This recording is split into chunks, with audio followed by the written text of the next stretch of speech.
So hello भाई लोग, स्वागत है आप सभी का आपके बेसिक ग्रामर के लास्ट लेक्चर में। क्योंकि ये लास्ट लेक्चर होने वाला है। टोटल 6 लेक्चर हम लोगों ने कर लिया इस लेक्चर को मिला के। और एसएससी में जितने भी एग्ज़ाम आते हैं मैं सबकी तैयारी करा रहा हूँ और बिल्कुल जीरो लेवल से लेके मैं आपके पूरे अनंत लेवल तक पूरे तैयारी कराऊंगा। हर चीज़ काफ़ी डिटेल में आपको बता रहा हूँ। अभी हर चैप्टर का आपको एक समरी तैयार करके मैंने दे दिया, यानी हर चैप्टर का बेसिक चीज़ें मैंने बताई। अगर आपको हर चैप्टर में 50% भी 30% भी समझ में आया, मतलब आप तैयार हो एग्ज़ाम को फोड़ने के लिए इंग्लिश में। तो इंग्लिश में आप बाकायदा अच्छे तरीके से पढ़ पाओगे, ख़त्म कर पाओगे एंड आपको बहुत मज़ा भी आएगा। तो इस लेक्चर को हम लोग स्टार्ट करते हैं और आगे चलते हैं। और आर्टिकल क्या होता है ध्यान से आपको समझने की ज़रूरत है। तो आर्टिकल क्या होता है सबसे पहले इसे समझते हैं। आपको पता है कि आर्टिकल क्या होता है सर, जिसमें द, ए और एन का हम यूज सीखते हैं। क्लियर है? ये तो आपको पॉइंट पता ही था, पहले से पता था। लेकिन कुछ खास करते हैं ना, ध्यान से देखो। आर्टिकल ए एन द होता है सर, ठीक है। They are used before noun, ये नाउन के पहले इस्तेमाल किया जाता है। कहाँ? नाउन। अब नाउन क्या होता है? दुनिया में जो भी चीज़ एग्जिस्ट करता है, दुनिया में कोई भी चीज़ अगर है और उसका एक नाम है तो मतलब वह क्या है? नाउन है। इतना याद रखिएगा, ठीक है सर? ठीक है। तो आर्टिकल को बाबू दो भागों में बांटा गया है। काइंड्स भी आप बोल सकते हो या डिवाइडेड भी बोल सकते हो, कोई दिक्कत नहीं है। एक तो हमारा आ जाता है डेफिनिट आर्टिकल और दूसरा हमारा हो जाता है इनडेफिनिट आर्टिकल। यानी इनडेफिनिट में ए और एन बेसिकली हम जानते हैं, ठीक है, और डेफिनिट में हम द का यूज जानते हैं। अब यहाँ पर डेफिनिट कह दिया, मतलब सर फिक्स की बात करेगा। हाँ, जो चीज़ फिक्स है, जो निश्चित है, ठीक है, वहाँ पर हम द का इस्तेमाल करते हैं। एक चीज़ याद रखिएगा, आप सब ना बहुत जल्दी उतावले हो जाते हो कि सर इसी वीडियो में पूरा बता दो। आप कंपटीशन की तैयारी कर रहे हो, नॉट कि आप बोर्ड एग्जाम देने वाले हो 10वीं और 12वीं की। एक लेक्चर में आपका चैप्टर खत्म हो जाएगा। ये सब मैं एक समरी दे रहा हूँ, जैसा कि मैं आपसे बार बार बोल रहा हूँ भाई लोग, कि आप लोगों को बहुत प्यार से एक चीज़ आप लोगों को बता रहा हूँ। अगर आप सब ये पढ़ लोगे तो आपको जब आगे चैप्टर स्टार्ट करोगे तो दिक्कतें नहीं होंगी। मैं तो जीरो लेवल से ही स्टार्ट करूँगा, लेकिन आपको कोई दिक्कत नहीं होगी, बाकायदा बहुत प्यार से आप पढ़ोगे। तो द का यूज़ कहाँ होता है? फिक्स चीज़ों के लिए, या दुनिया में कोई एग्जिस्ट करता है, या इंपॉर्टेंस के लिए भी। तो अलग अलग तरीके से द का यूज होता है और डिटेल लेक्चर में हम लोग जानेंगे। अभी ऊपर से चीज़ें समझने का प्रयास करते हैं। अगला है इनडेफिनिट, जिसमें हम पढ़ेंगे ए और एन का यूज कहाँ होता है। तो ध्यान से देखिएगा, सबसे पहला हमारा आता है डेफिनिट। डेफिनिट क्या होता है? यूज फॉर डेफिनिट, यानी कि निश्चित चीज़ों के लिए, डेफिनिट चीज़ों के लिए हम इस्तेमाल करते हैं, ठीक है सर। या सर्टेन और थिंग्स के लिए, कोई भी वस्तु है, ठीक है, तो कोई भी चीज़ है अगर उसे हम फिक्स कर रहे हैं तो वहां पर द का यूज होगा। Example, this is the when, ये वही वेन है विच आई हैव बाउट, जो मैंने खरीदा है। क्लियर है? तो वो फिक्स कर रहा है ना कि वही गाड़ी की बात कर रहा हूं मैं, वही कार, वही वेन की बात कर रहा हूं जो मैंने खरीदा है, यानी कि मेरा इस पर अधिकार है, मैं निश्चित कर रहा हूं। तो हाँ, द का यूज हो गया, ठीक है सर, समझ गए, ठीक है। और इनडेफिनिट में क्या आता है बाबू? यूज्ड फॉर सर्टेन पर्सन और थिंग्स, अनसर्टेन की बात कर रहा है, जो निश्चित नहीं होते हैं। क्लियर है? यानी कि एक के सेंस के लिए हम ए और एन का इस्तेमाल करते हैं जो एक का sense they. Correct? Used for uncertain person और थिंग्स। एग्जांपल में आई शो, मैंने देखा, एन ओल्ड कार यहां पर हो जाएगा, ठीक है। हाँ सर, कार के लिए तो एन लगा, देखो ध्यान से अगर यहां समझोगे, ओल्ड कार कह रहा है, यानी कार के लिए तो ए एन लगता है, ठीक है, क्योंकि नाउन है। यहाँ पर क्या कर रहा है? ओल्ड है, तो इसको देखते हुए ए एन लगता है, यहाँ के पहले लेटर को देखते हुए। याद रह गया? चलिए सर, पता लग गया। आगे और भी बहुत सारे एग्जाम्पल्स है, अगर समझ में नहीं आया तो आपको समझ में आ जाएगा। जैसे मैंने कहा कि यू आर, ध्यान से देखिएगा, you are a beautiful girl, you are a beautiful girl, यानी कि तुम क्या हो? एक सुंदर लड़की हो, ठीक है। तो गर्ल क्या हो गया? आप कहोगे सर ये तो नाउन है, ठीक है, क्या है? ये तो नाउन है। और ब्यूटीफुल क्या हो गया? एग्जेक्टिव हो गया। एग्जेक्टिव क्या होता है? जो नाउन की विशेषता बताए। तो नाउन गर्ल थी, नाउन की विशेषता बताने वाला ब्यूटीफुल है, सुंदर लड़की है, तो सुंदर क्या हो गया? एग्जेक्टिव हो गया। अब यहाँ पर ए किसके लिए लगा है? तो कहोगे गर्ल के लिए, क्योंकि लड़की का गो है, एगो है। लेकिन यहाँ ए और एन में से दोनों में से कोई एगो लगाना होता है। हाँ सर, तो ए किसे देखकर लगाते हैं? ए जिसके पहले लगाते हैं ना, उसका पहला लेटर देखते हैं। क्या बात क्लियर है? यहाँ ध्यान से देखिएगा, इसका पहला लेटर देखते हैं। तो सर बिल्कुल क्लियर है, समझ में चीजें आ गई, ठीक है। तो आगे इस पे एग्जाम्पल है, आराम से देखोगे। और कह रहा है कि अ डॉग, ठीक है, क्या कह रहा है कि अ डॉग, यानी एक कुत्ता इस बार्किंग, क्या कर रहा है? भौंक रहा है ना। और कुत्ता क्या कर रहा है बाबू, भौंक रहा है, मतलब एक कुत्ता भौंक रहा है, ठीक है। हाँ, अगला कर रहा है, देखो पोजीशन के रूप में हम कुछ चीजें जानेंगे, ठीक है, ध्यान से समझिएगा। पोजीशन के रूप में कुछ चीजें जानने वाले हैं, जैसे कि सबसे पहला आपका आता है ए नंबर, आर्टिकल प्लस नाउन। यानी कि पहले क्या रहेगा, आर्टिकल फिर नाउन। यानी कि मान लो हमने चेयर लिख दिया, तो चेयर क्या है, ध्यान से समझिएगा, यहाँ फोकस कीजिए। चेयर क्या है, आप कहोगे कि सर ये नाउन है, ये क्या है, नाउन है। तो नाउन के पहले अगर एक आर्टिकल लगा रहे हो तो ये पहला कंडीशन हो गया, ठीक है। एक क्या हो गया, आर्टिकल, एक क्या हो गया, नाउन। यानी नाउन के पहले हमारा आर्टिकल लगता है, हम वही तो सेंस अभी तक समझ रहे थे, क्लियर हो गया सर। यानी नाउन है, नाउन के पहले आर्टिकल लगता है, ठीक है, ए लगता है, चाहे एन लगता है, चाहे द लगता है। आगे बढ़ जाए, ठीक है, आगे ध्यान से देखिएगा। बी नंबर का पोजीशन क्या है, आप समझे हो, लेकिन ध्यान से मैं आपको एक्सप्लेन करता हूं।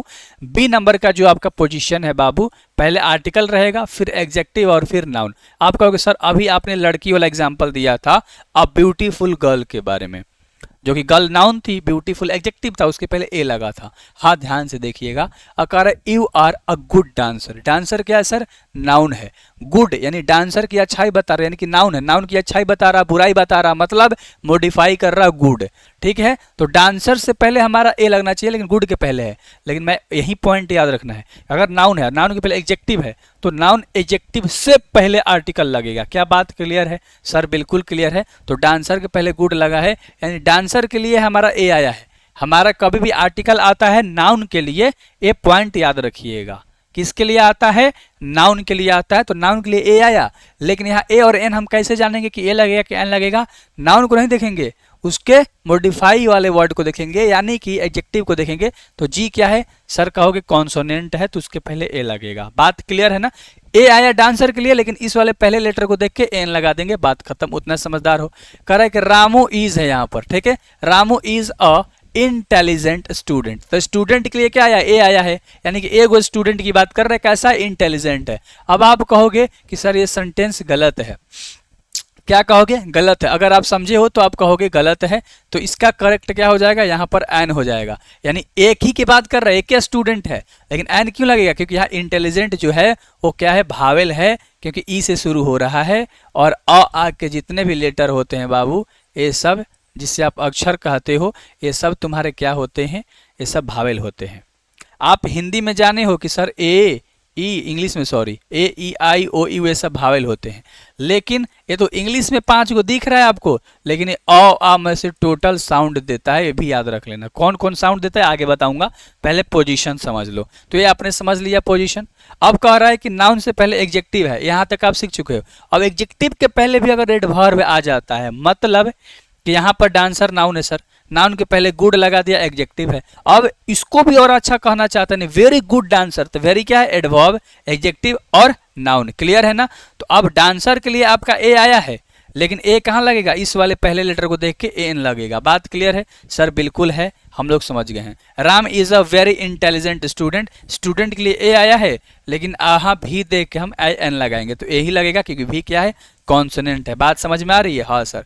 कह रहे डेट वेल पेड एम्प्लॉइज, तो यहाँ एम्प्लॉय के लिए क्या आ गया है, द आ गया है, बात खत्म। ए एन तो नहीं आएगा ना। हाँ चलो आगे बात करें। पोजीशन समझ में आ गई होगी, 3 पोजीशन बताया हमने, आर्टिकल के बाद नाउन, फिर आर्टिकल के बाद हमने कहा एडजेक्टिव, और उसके बाद नाउन, और तीसरा पोजीशन आर्टिकल के बाद हमारा एडवर्ब, एडवर्ब के बाद हमारा एडजेक्टिव, और उसके बाद नाउन। तो याद रखना, नाउन के लिए लगता है आर्टिकल, लेकिन उसके पहले जो एडजेक्टिव है चाहे एडवर्ब है, उसके पहले लेटर को देखते हुए बाबू हम लोग ए एन सोचते हैं कि क्या लगेगा, ठीक है। हाँ, तो वहां से हम लोग यूज करते हैं, तो ये पॉइंट याद रखिएगा। अब आ जाते हैं कि बाबू डिफरेंस क्या है ए और एन में। अभी तक आप केवल पोजीशन सीख रहे थे, अब आप डिफरेंसेस जानने वाले हो। क्लियर है, ध्यान से देखना। यहाँ पर कह रहा है कि ए कहाँ यूज होता है, कॉन्स्टेंट नाउन के पहले, कॉन्सोनेंट नाउन के पहले, ठीक है। हाँ सर, ठीक है। कॉन्सोनेंट क्या होता है सर, अरे ए ई के अलावा जितना भी बच गया ना, ठीक है, ये 5 के अलावा जितना बच गया ना, अनदर जितना आपका बच गया, वे सब क्या होता है, कहोगे सर कॉन्सोनेंट होता है एबीसीडी का, आप बेसिक क्लास में बता रखे हो, ठीक है। हाँ, तो जैसे चेयर है, तो च का साउंड दे रहा है, यानी कि हिंदी में मिलाना है। क ख से लेके प प प म तक अगर साउंड आ रहा है, तो ये सब किसका साउंड दे रहा है, कॉन्सोनेंट का साउंड दे रहा है। हिंदी में ज़्यादा देखते हैं, इंग्लिश मत देखा करो, गबड़ा जाएगा खेला। सब डीप लेक्चर में आप जानोगे कि क्यों मैं बोलता हूँ इंग्लिश मत देखो। अब एग्जाम्पल देके समझाऊंगा तुम्हें, हबड़ाओ मत। कह रहा है कि चेयर के पहले ए लगा, ठीक है सर, ईयर के पहले ए लगा, मंथ के पहले ए लगा सर, गर्ल, पेन, क्या ऐसा के पहले सर ए लगता है, हम समझ रहे हैं। एन कहाँ लगता है बाबू? भावेल के पहले। कहाँ लगता है? भावेल के पहले। अगर भावेल की आवाज आ रही है, भावेल साउंड आ रहा है तब। जैसे भावेल क्या है? अ, आ, ई, दुर्घई ई, उ, दुर्घ उ, ए ओ, औ और अन, ठीक है। ये जब साउंड निकलता है कोई भी इंग्लिश वर्ड में पहला साउंड, तो उसके पहले एन लगाना है। जैसे ऑक्स का आ रहा है ओ का साउंड आ रहा है, और आमे के ओ का साउंड आ रहा है इसका, ठीक है, तो क्या लगा? एन लगा सर पहले।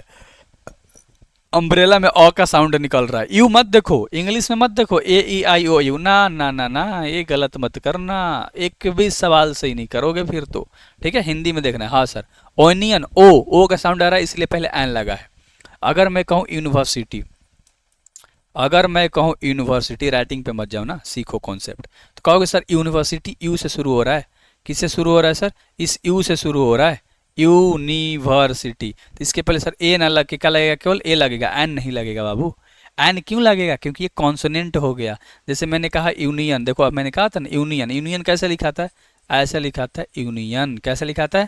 ऐसे। तो कहोगे सर इसके पहले हमारा क्या लगेगा? ए लगेगा, एन नहीं लगेगा। तो वही बोल रहा हूं कि भावेल का कौन कौन सा साउंड निकलता है ये आपके सामने है। डिटेल लेक्चर में बहुत प्यार से बहुत सारे क्वेश्चन कराऊंगा, है ना। और मैं जितना पढ़ा रहा हूं, अगर आप उतना पढ़ जाओगे तो आप कभी भी ये नहीं कमेंट करोगे कि सर क्वेश्चन नहीं आया वहां से, या मेरा कॉन्सेप्ट ढीला है। मैं ऐसा आपको पढ़ा दूंगा ना कि आप कहोगे कि सर कोई तो था जो कि हम लोगों को इतना प्यार से चीज़ें बताया था और हम लोगों ने एक एक चीज़ को समझा था, तो वो चीज़ मैं आपके सामने रख दूंगा, इतना याद रखिएगा। क्लियर है?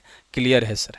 अब देखो एग्जाम्पल कुछ कर लेते हैं। आपने सब चीज़ जान लिया, पोजीशन जान लिया, आर्टिकल का यूज़ जान लिया, ठीक है, छोटा मोटा ही यूज़ जाना है।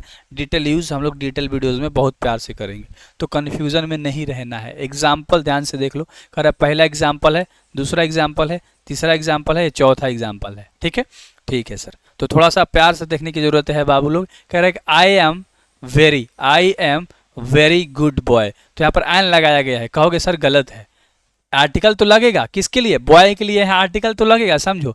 लेकिन बॉय कैसा है? एक है, ठीक है सर, ए लगना चाहिए। अब यहाँ मैंने कहा था कि जिसके पहले लगा है उसके पहले वो लेटर को देखना है। भी क्या है? कॉन्सोनेंट है। तो आप कहोगे सर ए नहीं लगेगा, ए ही लगेगा, कंफ्यूजन में मत रहो, ए ही लगेगा। क्लियर है ना? हाँ।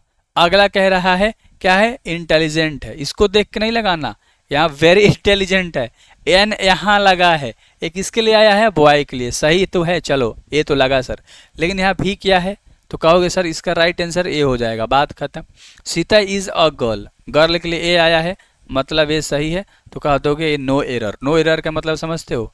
कोई गलती इसमें नहीं है। तो ये तो क्लास इंड हो गया। मैं उम्मीद करता हूं कि आपको ये सारी चीज़ें समझ में आ गई होगी। बाकायदा बहुत प्यार से आपने समझा होगा, अच्छे तरीके से आप समझे होगे। एंड इसी तरीके से अब सारे लेक्चर आने वाले हैं। एसएससी का कोई भी एग्ज़ाम अगर आप दे रहे हो, आराम से करो। और एक और चीज़, मैं एक चीज़ आपको बता देता हूँ, तनु क्लास ऐप डाउनलोड करो। मैं कोर्स लेने के लिए नहीं बोल रहा हूँ, आप डाउनलोड कर लो। यहाँ पर मैं आपके फ्री में कुछ कुछ मटेरियल्स डलवाते चला जाऊँगा, ठीक है। तो याद रख लेना, या मेरा टेलीग्राम होगा इंग्लिश बाय मनीष सर, तो वहाँ पर जुड़ जाओगे, तो वहाँ से तुम अच्छे तरीके से तैयारी करो। टेलीग्राम पर सर्च करोगे आ जाएगा, ठीक है। तो वो भी चीज़ें हैं, तो वहाँ से भी कुछ कुछ चीज़ें मैं आपको प्रोवाइड कर दूंगा, ठीक है। So thank you very much, मिलते हैं नेक्स्ट लेक्चर में। तैयार रहिएगा रात के 9 बजे, क्योंकि अब आपका क्लास 1 से स्टार्ट होने वाला है। अभी तक आपका बेसिक चल रहा था। So thank you very much everyone, मिलते हैं अगले क्लास में काफ़ी अच्छे तरीके से तैयारी के साथ। Thank you very much.